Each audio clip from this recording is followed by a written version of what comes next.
This is Matt Lamorena, a director with PwC's National Tax Services, here to preview the latest edition of This Month in M&A.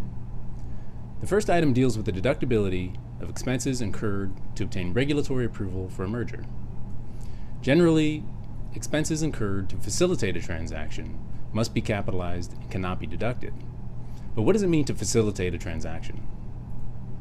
This IRS guidance reminds us that it's not a simple question of whether the cost would be incurred but for the transaction, but really is a question of what the character of the expenses are, specifically whether they're deal costs incurred to investigate, document, or otherwise support the transaction. The second piece of guidance this month deals with whether a corporation can be a member of a consolidated group, and specifically whether the voting power requirement for affiliation is satisfied.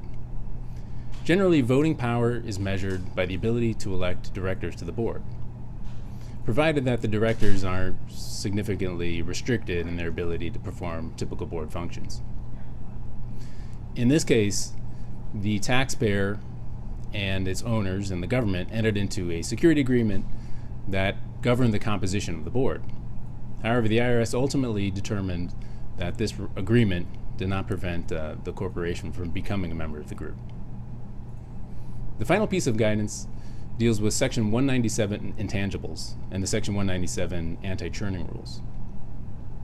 The taxpayer had several operating partnerships, which had a combination of pre-1993 and post-1993 intangibles.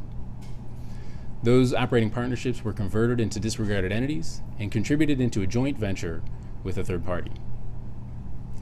The IRS concluded in the PLR that the character of those intangibles as pre-1993 and post-1993 survived the conversions and the contributions, allowing the joint venture to continue amortizing the basis in the post-1993 intangibles.